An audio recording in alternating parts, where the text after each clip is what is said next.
Long sleeve ডিজাইনের মধ্যে teach button sleeve design ভীষণ পপুলার আর ভীষণ ট্রেন্ডি, পরলে ভীষণ আরাম লাগে। নমস্কার বন্ধুরা, আমি Sanchita's essence stitching tutorial YouTube চ্যানেলে আজকে দেখব এই লং স্লিভ ডিজাইনটা, যেটাকে আমরা টিচ বাটন স্লিভ ডিজাইন বলি। আমি এখানে নিয়েছি দেখুন 21 প্রায় 22 ইঞ্চি মতন নিয়েছি আমি স্লিভের লেন্থটা। আর এখানে 8 ইঞ্চি আমরাউন্ড, তার সাথে 3 ইঞ্চি লুজিং নিয়ে 11 ইঞ্চি স্লিভের উইথ নিয়েছি। 4 ফোল্ড করে রাখা রয়েছে, 3.5 ইঞ্চিতে আমি ড্রপ দিলাম। আর এবার এখান থেকে 2 ইঞ্চি আমি লুজিং দিচ্ছি, কারণ আমি কুর্তিতেও 2 ইঞ্চি লুজিং রেখেছি। এবার এখান থেকে আমি স্লিভের রাউন্ডটা দিয়ে নেব। এই স্লিভ রাউন্ডটা দিয়ে নেব।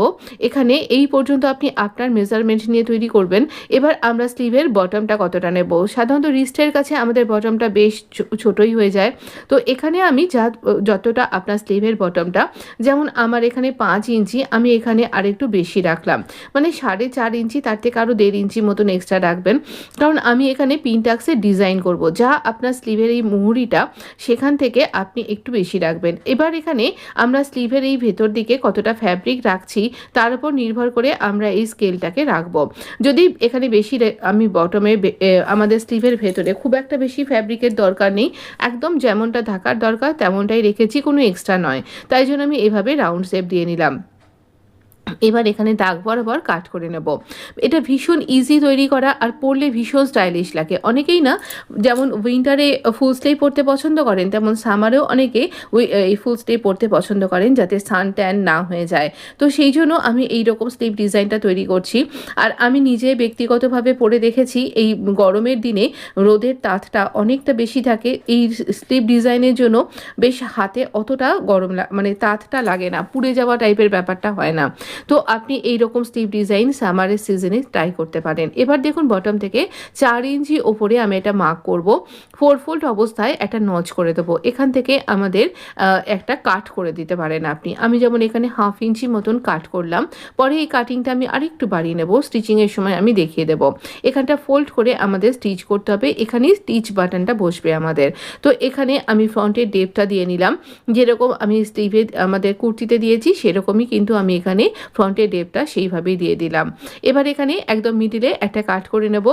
আর এখানে আমরা এইখান থেকে একটু অংশ দেখুন, এখানে আমাদের ফোল্ড করা ছিল, 4 ফোল্ড ছিল বলে এখানটাও ফোল্ড করা ছিল।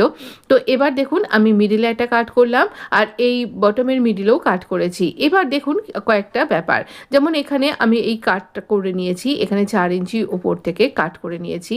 আর এবার এই মিডিলটাতে আমরা একটা মার্ক করব। আপনি এখানে এইরকমভাবে মিডিলে মার্ক করে 1 ইঞ্চি অন্তর মার্ক করে নিতে পারেন, কিন্তু তাহলে বা 1.25 ইঞ্চ করে মার্ক করতে পারেন। এখানে আমরা এই যে লেন্থটা নেব, কতটা পিনটাক্স করছি, সেই লেন্থটা আমি এখানে 4 ইঞ্চি রাখছি, যদিও এইটা ঠিক নয়। এরপরে আবারও আমি কিন্তু মার্ক করে নিয়েছি। আমি বোঝাচ্ছি যে এভাবে আগে থেকেও কিন্তু আপনি মার্ক করতে পারেন, তবে আরও একটা সহজ পদ্ধতি যেটা আমি করে দেখিয়েছি সেটা আপনি ফলো করতে পারেন। এটা একদম বিগিনার্সদের জন্য। মিডিল একটা কাট করলাম। এবার দেখুন এইখানে যেখানটা স্লিট তৈরি করব সেখানটাতেও কাট করব। এখানটা এরকম যেমনভাবে আমরা চাকটা স্লিট, যেরকম আমাদের কুর্তির চাকে স্লিট ফোল্ড করি, ঠিক সেই রকমভাবে ডাবল ফোল্ড করব, কিন্তু একটু সরু করে 1/2 ইঞ্চি করে দুবার ফোল্ড করব। আর এই কর্নারটাতে একদম পারফেক্টভাবে কর্নারটা ফোল্ড করে নেবেন। নিয়ে এই রকমভাবে আমরা এই 3টে দিককে যেভাবে আমি দেখাচ্ছি ঠিক সেইভাবে কিন্তু আমি এখানে ফোল্ড করে স্টিচ করে নেব। দেখুন এদিকটাতেও আমি এখানে দুবার করে ফোল্ড করে নিলাম, কিন্তু খেয়াল রাখবেন আমরা ফোল্ড করছি কিন্তু 1/2 ইঞ্চি, এর বেশি না। চক ফোল্ড করতে আমরা 1.5 ইঞ্চি 1 ইঞ্চি এরকম ফোল্ড করে থাকি। তো এরকম ফোল্ড করা হয়ে গেছে। এবার আমরা একদম এই 4.5 ইঞ্চি মতন আমরা মিডিলে মার্ক করব। আর মিডিলে মার্ক করে এখানটাতে একটা দাগ দিয়ে নেব। দাগ দিয়ে নিয়েছি। এখানে এই পর্যন্ত আমরা পিনটাক্সের ডিজাইনটা করব। 4.5 ইঞ্চি এই জন্য বলছি, একটু এইরকম না বড় না ছোট, এরকম পিনটাক্সের ডিজাইনটা করলে পারে দেখতেও ভালো লাগবে। যখন আপনি পরবেন একটা মানে একই রকমের প্রিন্টেড ফ্যাব্রিকের উপরে একদম লেস ছাড়াও একটা ডিজাইন ক্রিয়েট করা হয়ে যাবে, আর এটা ভীষণ ট্রেন্ডি, তাই অবশ্যই এটা ট্রাই করবেন। এবার দেখুন এইখানে আমি 1 ইঞ্চি মেপে নিলাম, বা 1.25 ইঞ্চ যতটা আপনি চাইছেন। তো যা আপনি মাপবেন সেটাই যেন সবটা থাকে, মানে সমানটাই থাকবে এদিকেও ওদিকেও। তো আমি এই দুদিকেই দেখুন এইরকম মাপ করে এই পর্যন্ত স্টিচ করছি। পিনটাক্সের একদম সরু সরু 1 পয়েন্টের মতন আমি এখানে পিনটাক্সের জন্য স্টিচ করছি। আর এখানে স্টিচটাকে লক করে দেবেন, একদম স্টিচটাকে লক করে করে দেবেন, দেবার পর আবার পরেরটায় ধরবেন। তো আমরা লক করে স্টিচ করা শুরু করছি, লক করে স্টিচটা বন্ধ করছি।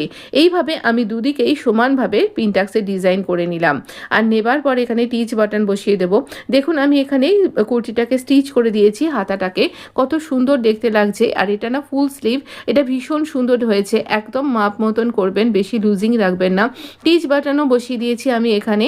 আর এই কুর্তি ডিজাইনটা হলটার নেক একটা কুর্তি ডিজাইন আমি আপলোড করে দিয়েছি, যদি মনে হচ্ছে একবার দেখবেন। এরকম ডাবল লেয়ার আমব্রেলা কাট কুর্তি ডিজাইন ভীষণ সুন্দর দেখতে হয়েছে। অবশ্যই এই রকম বাটন প্ল্যাকেটের সাথে এই কুর্তি ডিজাইনটা তৈরি করাও খুব সহজ। আমি একটু ডিটেলিংয়ের সাথে দেখাই।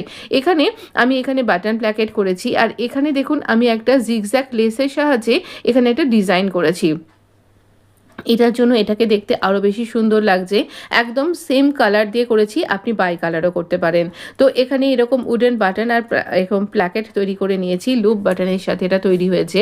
আর এই টিচ বাটনটা দেখুন কতটা সুন্দর দেখতে হয়েছে, একদম লং স্লিভ। আর এখানে বাটন লাগিয়ে নেবেন এইরকম, যেটা সামনের দিকটাতে সেখানে এইভাবে বাটনটা লাগিয়ে নেবেন। ভেতর দিকে থাকবে ইনভিজিবল স্টিচের সাহায্যে। এখানে ডাবল লেয়ার আমব্রেলা কুর্তি ঘেরা, যেটা অনেকখানি সুন্দর, অনেকখানি ঘেরদার, পরলে অনেক কমফোর্টেবল লাগবে। এই সামারে তো বটেই, সবসময়তেই আপনি ক্যারি করতে পারবেন।